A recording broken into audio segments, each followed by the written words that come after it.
Simply put, the more clarity you have around understanding who you serve, aka your target market, the more likely you are to be able to convert them into paying clients. I've struggled with this for years, not wanting to niche down for fear of alienating my audience. But the truth is, when you talk to everyone, you talk to no one. But the bigger problem comes when it's time to start planning content, because you struggle with knowing what to say and how to say it because you don't really understand who it is that you're speaking to. So in this video, I'm going to be sharing my 7 steps to identify your target market so you can create content that converts.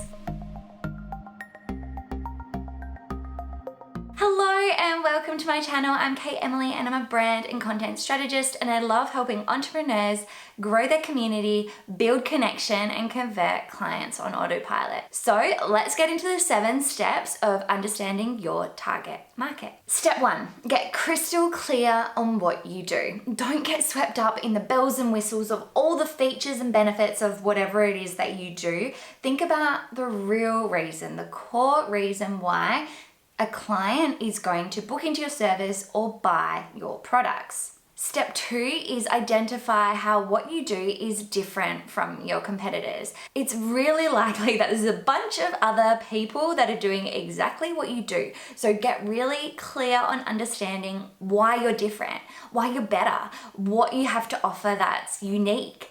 If, say, you're a wedding photographer, believe me when I say there are probably thousands and thousands of people in your area taking photos of weddings. But what is it that you do that is different? What is working with you going to be like? How is this experience going to differ from whether they choose someone else? If you're coming up short, then this is an area that you need to spend some time on and understand how you can offer such a unique, epic, amazing experience for your clients to make choosing you a total no-brainer. Step 3, understand the mindset of your target market. So when you dig a little deeper, you'll come up with some emotional reasons why someone is actually looking for your service and what they're wanting to get out of it. Ask questions like, how are they feeling? What do they want to get out of buying from you? How do they want to feel? What is the outcome that they're looking to achieve? What's important to them? What do they like to spend money on? What do they spend their time doing? Are they actively looking for what it is you do? Or are they even aware that a solution to their problem actually even exists? Step 4 is be aware of the psychological needs that you are solving. So people don't just buy things because it ticks off something on their to-do list. They book into services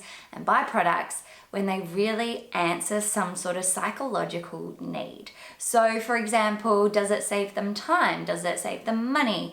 Is it going to elevate their social status? Is it going to improve their well-being or health? Does it reduce overwhelm? Does it give them clarity? Does it boost their confidence? Does it give them purpose? And so on. Step 5, write down questions that they're already asking. Now, this may seem like a total obvious no-brainer, but many entrepreneurs, myself included, forget this step. So if you're getting asked questions on your social media accounts, maybe in your DMs or your comments, or your clients are asking the same questions again and again, then you want to write these questions down, because these are the content you should be creating first, as they're exactly what your target market wants to know from you. But if you're new to business and nobody's really asking you questions yet, then you might want to jump on some forums like Reddit or have a browse through Answer the Public, which gives you a bunch of questions and topics that people are already searching for. Step 6, consider changing the way that you share content. So just because everybody's on Instagram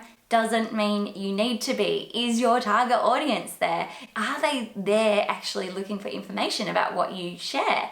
Is it relevant to them on that particular platform? For example, maybe you're totally focused on the corporate space. Maybe you're focused on leadership, or you're helping people with their career development. Well, Instagram might not be the best fit for you. Maybe something like LinkedIn would be. Or maybe your target audience is really wanting to DIY and they're wanting to learn a lot of information and they're wanting to put things into practice and actually take action from the things that they're learning, which a YouTube channel or a blog would be the best fit, as these sorts of pieces of content will come up in Google when they're searching for them. Or alternatively, maybe your service is completely directed to 15 to 25-year-olds and you're not on TikTok. Well, you need to be, because that is where they're hanging out. So get clear on where your target market is playing and focus on that platform. Don't try and do too much.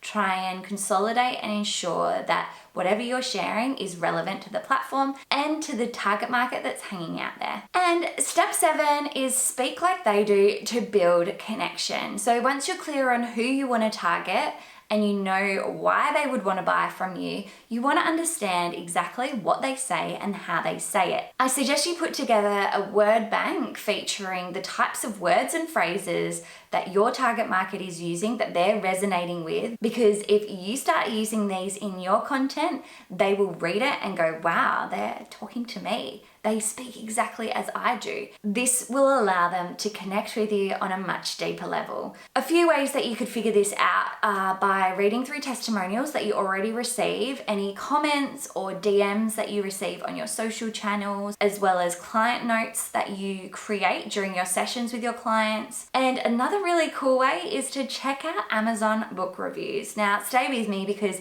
this is a really nice way of seeing what your target market wants and the way that they explain that through their product reviews of particular books. Once you've completed steps 1 to 7, I would suggest putting these answers all on a one-pager that you can refer to again and again. This is a document that you'll not only be able to get inspiration from when it comes to content creation time, but it's a really great way to ensure you stay on track, or if there's a few people in your business creating content, everyone's on the same page and ensuring that the message is consistent across the board. So if you love this video, I think you'll like this one too, which shares 10 brand story strategies that you can start implementing in your content strategy. This is a great one if you're wanting to create more connection, because at the end of the day, building connection leads to conversion, which is why we're all in business. So if you love this one, give it a thumbs up and consider subscribing if you are new here. But that's it from me for today. So until next time, bye for now.